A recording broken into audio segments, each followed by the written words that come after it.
முதியவர்கள் பேசுவதற்கு யாருமே இல்லாமல் தனிமையில் அவதிப்பட்டு வருகின்றனர். இப்படி பேசுறதுக்கு யாருமே இல்லாத ஒரு சூழ்நிலையை முதியவர்கள் தங்களுக்கு தாங்களே ஏற்படுத்தி கொள்கிறார்கள் அப்படிங்கிறது தான்.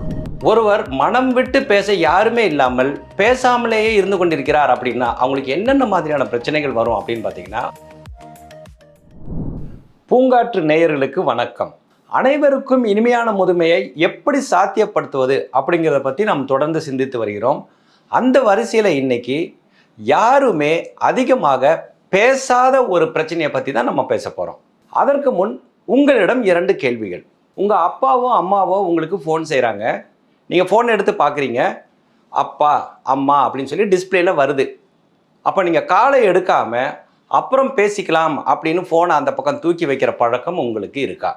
ஒரு குடும்ப விழாவுக்கோ அல்லது வேறு ஒரு ஃபங்க்ஷனுக்கோ நம்ம போயிருக்கும்போது அங்கே வந்திருக்கிற நம்மளுடைய அத்தை, மாமா, தாத்தா, பாட்டி, பெரியப்பா, பெரியம்மா இந்த மாதிரியான உறவினர்களுடன் பேசாமல் நம்மளோட செட்டு இருக்கும் இல்லையா, அவங்களோட மட்டுமே உறவாடுற பழக்கம் உங்களுக்கு இருக்கா? இப்படி நம் வீட்டு பெரியவர்களிடம் நாம் பேசாமல் இருப்பதை பற்றியும் அதனால் அவர்களுக்கு ஏற்படும் பல்வேறு விதமான சிக்கல்களை பற்றியும் தான் நாம் இன்று அலசி ஆராய போகிறோம். அதற்கு முன் பூங்காற்று யூடியூப் சேனலை சப்ஸ்கிரைப் செய்து உங்களது நல்ல ஆதரவினை எங்களுக்கு தாருங்கள். இன்றைய காலகட்டத்தில் தனிமை ஒரு எபிடமிக்காகவே கருதப்படுகிறது. நமது சமுதாயத்தில் பல முதியவர்கள் மனம் விட்டு பேசுவதற்கு யாருமே இல்லாமல் தனிமையில் வாடுகிறார்கள். இதற்கான முக்கிய காரணங்கள் என்ன அப்படின்னு பார்த்தோம்னா, முதலாவதாக துணையை இழத்தல். கணவன் மனைவியை இழப்பது, மனைவி கணவனை இழந்து தனிமையில் வாடுவது முதற் காரணமாக இருக்கிறது. இரண்டாவது, வேலைக்கு போய்கிட்டு இருந்தாங்க அப்படின்னா ஓய்வு பெற்ற பின் பேச்சு துணைக்கு பேசி அலாபலாகுவதற்கு யாருமே இல்லாமல் இருப்பது. மூன்றாவது, இதுதான் நிறைய குடும்ப தலைவிகள் பாதிக்கப்படுவது. அது என்ன அப்படின்னு பார்த்தீங்கன்னா, காலியான கூடுகள். அந்த வீட்டில் அந்த பறவை கூட்டில் பல பறவைகள் இருந்தது, பிள்ளைகள் இருந்தாங்க, எல்லாருமே இருந்து நல்ல சந்தோஷமாக மகிழ்ச்சியாக அந்த கூடு இருந்தது. இப்போ எல்லாம் படித்து பெரியவங்களாகி பறந்து போயிட்டாங்க.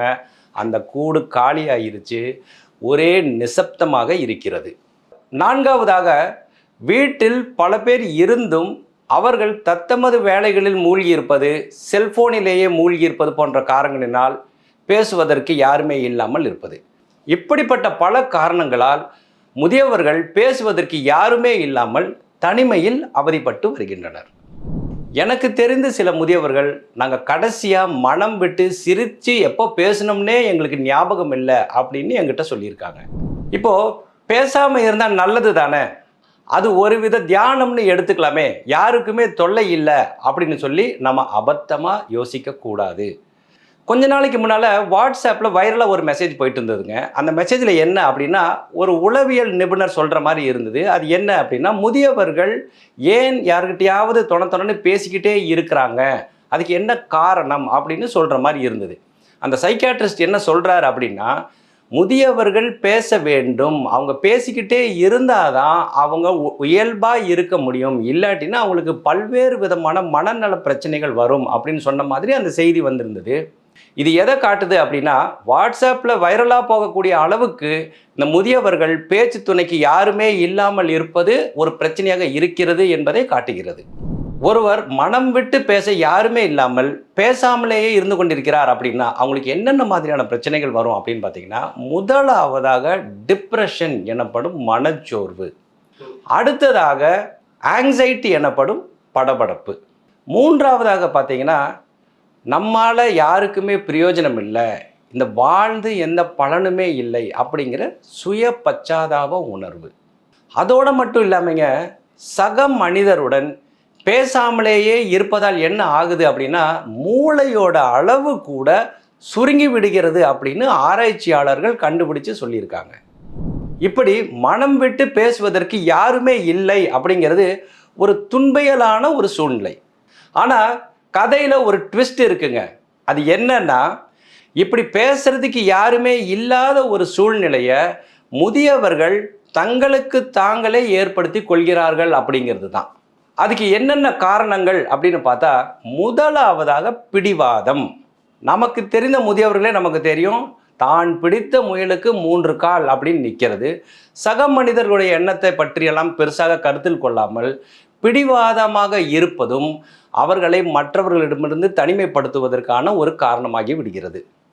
அடுத்ததாக ரொம்ப ஸ்ட்ரிக்டாக இருக்கிறது. நமக்கே தெரியும், நம்ம வீட்டு பெரியவர்கள் அப்படியே ரொம்ப ரூல்ஸை ஃபாலோ பண்ணுவாங்க, மற்றவங்களும் ரூல்ஸை ஃபாலோ பண்ணணும் அப்படின்னு நினைப்பாங்க. அது நல்லதுக்கு தான். ஆனால் துரதிர்ஷ்டவசமாக காலம் மாறிவிட்டது. பழைய ரூல்ஸ் எல்லாம் இன்னைக்கு செல்லுபடி ஆகாது. அடுத்ததாக மற்றவர்கள் செய்யும் சிறு சிறு தவறுகளை பெரிதுபடுத்தி அவர்களை மன்னிக்காமல் நம்மை நாமே தனிமைப்படுத்தி கொள்வது. இப்படிப்பட்ட சூழல்ல பேச்சு துணைக்கு யாருமே இல்லாமல் தனிமையில் வாடும் முதியவர்களின் பரிசீலனைக்கு இந்த 5 யோசனைகளை முன்வைக்கிறேன். முதலாவதாக நீங்கள் செய்ய வேண்டியது என்ன அப்படின்னா, உங்களை விட வயது முதிர்ந்த உங்கள் வீட்டு உறவினர்கள் இருப்பாங்க இல்லைங்களா, நம்ம பெரியப்பா பெரியம்மா மாமா அப்படின்னு இருப்பாங்க இல்லைங்களா, அவங்களோட ஒரு லிஸ்ட்டு போடுங்க. அவங்கக்கிட்ட நீங்கள் ரெகுலராக பேசுங்க.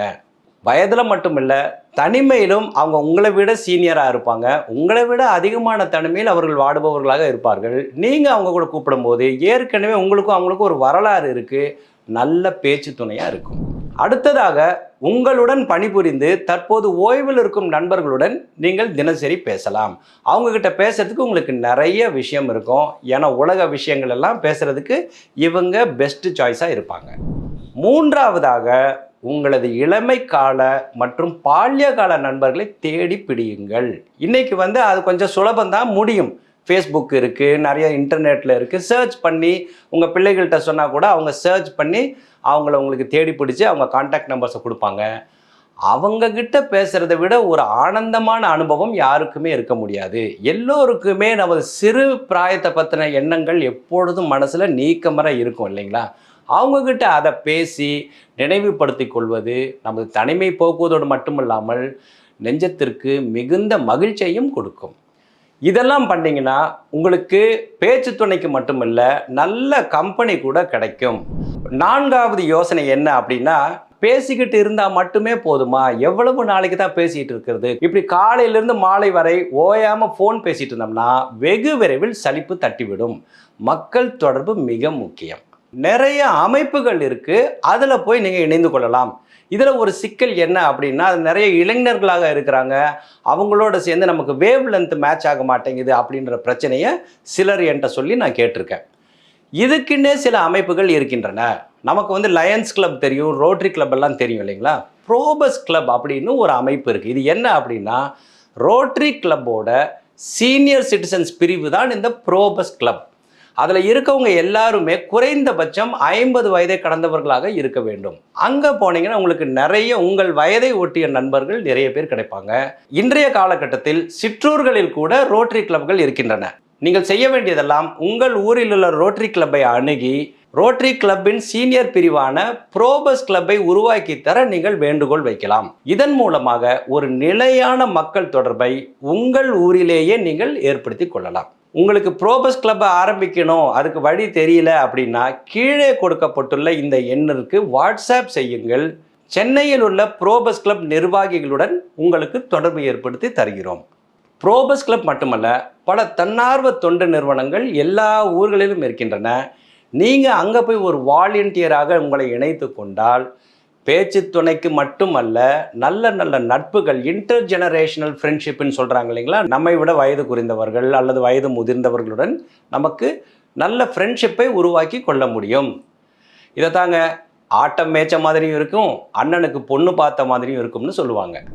இந்த நேரத்தில் குடும்பத்தினருக்கு ஒரு வேண்டுகோள். என்னதான் நான் இப்போ சொன்னேன் இல்லைங்களா, பல்வேறு விதமான யோசனைகள் இருந்தாலும் அனைத்து முதியவர்களும் ஏங்குவது அந்த இரத்த பாசத்திற்காக தான்.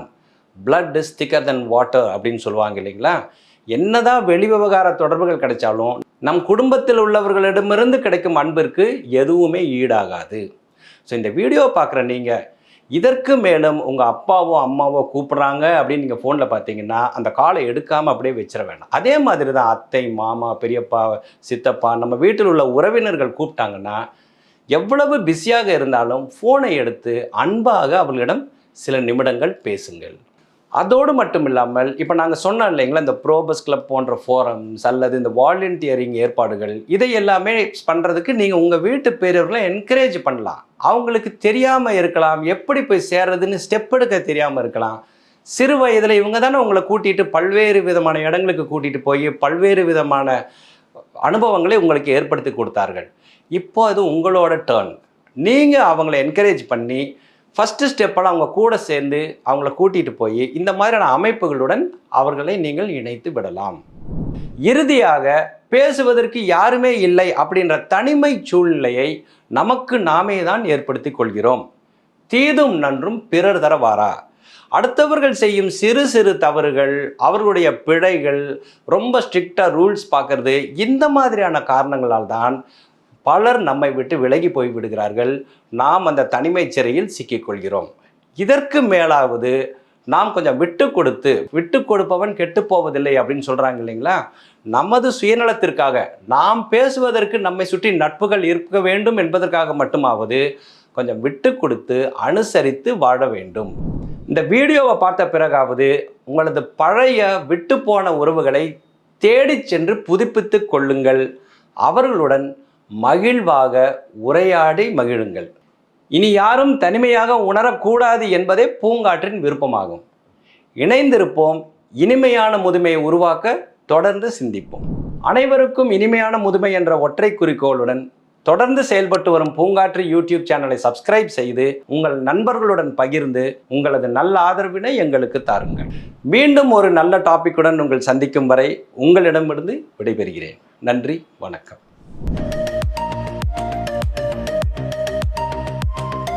பூங்காற்று, இது நாளைய நல்வாழ்விற்கான வழிகாட்டு.